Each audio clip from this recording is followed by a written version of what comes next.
အားလုံးပါပါကျွန်တော်တို့လူသားတွေကအရှိခေတ်တည်းကနေပြီးတော့အခုထိအစုအဖွဲ့နဲ့အလုပ်လုပ်ကင်ကြတဲ့အချင်းရှိပါတယ်ကျွန်တော်တို့ဒီလိုမျိုးအစုအဖွဲ့နဲ့အလုပ်လုပ်ကင်တဲ့အခါမှာအချင်းချင်းပြောဆိုဆက်ဆံတဲ့ communication ဘိုင်းမှာဆိုရင်ပြန်လှန်ပြောလိုက်တဲ့စကားတွေပြင်မှာကျွန်တော်တို့က virtual context လို့ခေါ်တဲ့ဒီပုံနဲ့စာနဲ့ဒီလိုဟာမျိုးတွေကိုကျွန်တော်ခေတ်ဆက်ဆက်မှာအသုံးပြုခဲ့ကြတယ်ပေါ့နော်ကျွန်တော်တို့ပြီးခဲ့တဲ့10နှစ်အတွင်းမှာတော့ဒီအစုအဖွဲ့နဲ့မှာပေါ့ဘူးတယောက်ခဲလည်းအလုပ်လုပ်ဖို့အဆင်ပြေလာတယ် artificial intelligence လို့ခေါ်တဲ့ကျွန်တော်တို့ဉာဏ်ရည်တုနည်းပညာတွေပေါ်လာတယ်ပေါ့နော်ဉာဏ်ရည်တုနည်းပညာလို့ပြောလိုက်ရင်လူအများနဲ့ trend တွင်ရှိရသည်ကျွန်တော် large language model လို့ခေါ်တဲ့ LLM တွေဖြစ်တဲ့ဒီ ChatGPT လို့လိုမျိုး Gemini လို့လိုမျိုး AI model တွေပေါ့နော်ဆိုတော့ဒီ model တွေကဆိုရင်ကျွန်တော်အသုံးပြုသူ user နဲ့ဒီ AI ကြားမှာအချင်းချင်းဒီစာရိုက်ပြီးတော့စကားပြောလို့ရတယ်ဒီ large language model တွေဖြစ်တယ်ပေါ့နော်အခုခေတ်မှာတော့ကျွန်တော်လူတိုင်း large language model တခုခုကိုသုံးမှုကြရပေါ့နော်ဆိုတော့ဒီလိုမျိုးသုံးတဲ့အခါမှာအဓိကကြုံရတဲ့ပြဿနာကအချင်းချင်းစာနဲ့စကားပြောတဲ့အခါမှာတစ်ခါလေကျရင်ကိုပြောချင်တဲ့အကြောင်းအရာကို AI ကနားမလည်တာမျိုးတွေ AI နဲ့ကိုယ်နဲ့ကြားမှာနားလည်မှုလွဲတာမျိုးတွေအများကြီးကြုံရတယ်ပေါ့နော်ဆိုတော့ဒီလိုမျိုးကြုံရတဲ့ပြဿနာတွေကဒီနေ့မှာကျွန်တော်ပြောပြပေးမယ့်အကြောင်းအရာတစ်ခုက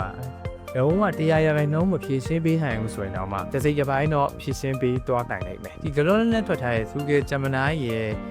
3 Pro version မှာပါလာတဲ့ဒီ virtual context ဆိုတဲ့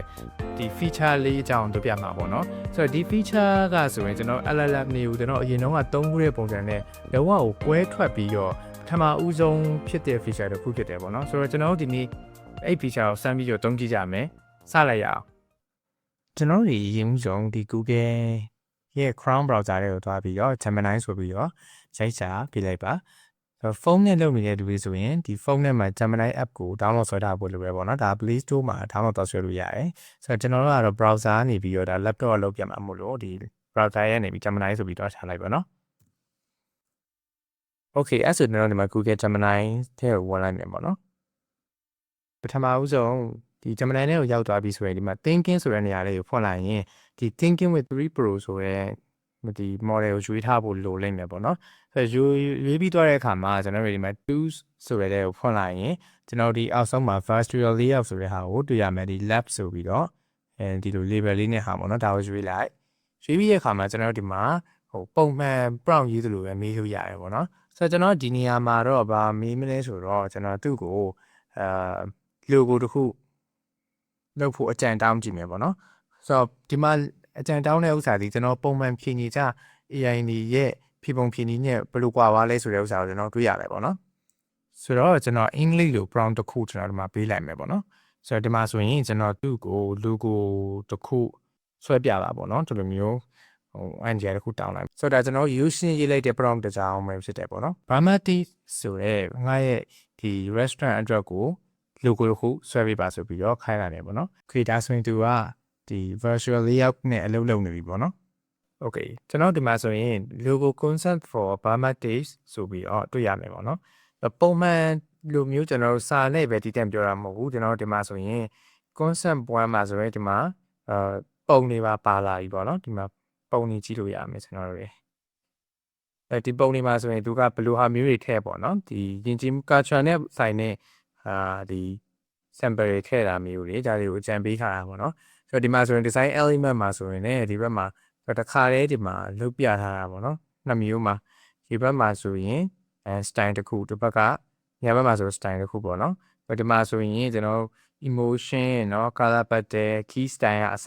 ကျွန်တော်တို့ပြောထားတာတွေတွေ့ရမယ်အရင်တော့ထက်ဆိုင်အများကြီးကွာသွားပြီပေါ့နော် concept 2မှာဆိုလည်း mid part ကိုပို့ပြီးတော့သွားတယ်ပေါ့နော်ဆိုတော့ဒီမှာဆိုရင်ဒီ chin tail ကို down လို့တို့အားတွေကိုထည့်ထားတွေ့ရမယ်ပေါ့နော် concept 3မှာဆိုရင်ဒီစားသောက်ဆိုင်ဖြစ်တဲ့အခါမှာ flavor element တွေကိုလည်းသူကထည့်ခိုင်းတဲ့ဟာမှာတွေ့ရတယ်အောက်မှာဆိုရင်ဒီမှာသူရဲ့ reference ပေးထားတဲ့ဟာတွေပေါ့နော်တခါလေးဒီမှာရေးပြထားတာရှိတယ်ပြီးဒီမှာထူးခြားတာဘာလဲဆိုတော့သူမေးတဲ့ဥစ္စာလေးတွေကိုဖြည့်ပြီးတော့ပို့ပြီး customize ဖြစ်တဲ့ရလက်တွေထုတ်ပေးတာပေါ့နော်ဒီမှာဆိုရင် how do you prefer the overall virtual style နဲ့ဆိုတော့ဒါဆိုရင်ဟိုဒီမှာဒီလိုမျိုးလေးရွေးပေးလို့ရတယ် percentage လုပ်ပေးပေါ့နော်ဒီဘက်ဆိုရင် highly detailed and traditional non traditional ဘိုင်းဆန်တဲ့ logo ကိုသွားမှာလားဒါမှမဟုတ် modern ပတ်ဆိုင်တဲ့ logo ကိုသွားမှာလားဆိုတော့ကျွန်တော်တော့အလယ်မှာပဲထားလိုက်မယ်နော်ဒါပြီးတဲ့အခါမှာအောက်မှာတောက်တက်ထပ်ပြီးရွေးရမှာ logo ဒီ icon ဘိုင်းကိုသွားတာလားပေါ့အသားပြီးသွားတာလားဒါမှမဟုတ် text mark ဖြစ်တဲ့ကျွန်တော်တို့ဒီ typography နဲ့တွားတဲ့ဟာမျိုးလားဒါမှမဟုတ် combination လားပေါ့နော်ကျွန်တော်တို့ combination ဆိုရွေးလိုက်မယ် ပြီးရဲ့အခါမှာကျွန်တော်ပါထပ်ပြီးရွေးရမလဲဆိုတော့ဒီ restaurant မှာရှိတဲ့ဒီ price တွေဒီ target market တွေကိုရွေးခိုင်းနေပေါ့နော်ဆိုတော့ဒါကလို့လဲဆိုတော့ကျွန်တော်အပေါ်မှာဘာမှမပြောတော့ဘူးငါရဲ့ဆက်သက်ဆိုင်လို့ပဲပြောရတဲ့အခါမှာသူကအလိုလိုရွေးခိုင်းနေပေါ့နော်ဆိုတော့ budget friendly ဖြစ်တဲ့ဟာလားပေါ့နော်ဆိုတော့ဒါဆိုရင်ကျွန်တော်တို့က budget friendly ကိုလည်းကျွန်တော်တို့ကအလေလောက်မှာထားလိုက်မယ်တော့ဒီမှာဆိုရင်နှစ်ခုပဲရွေးလို့ရရပါတော့ဟုတ်မဟုတ်ပဲဆိုတော့ဒီမှာဆိုရင် make sure family dining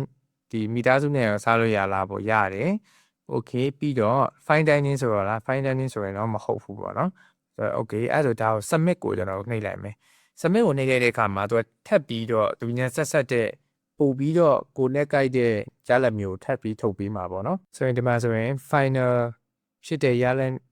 ကိုထပ်ပြီးတော့ထုတ်ပေးတယ်ပေါ့နော်ဒီမှာဆို icon map ဆိုရင်ဒီမှာဒီလိုပုံစံမျိုးကိုတစ်ခါရထုတ်ပေးရတွေ့ရတယ်ပေါ့နော်ဆိုတော့ typography နဲ့ဆိုရင်လည်းဒီလိုမျိုးတွေ့ရမယ် font style ကအစ font name ကအစကျွန်တော်ဒီမှာမြင်ရတယ်ပေါ့နော်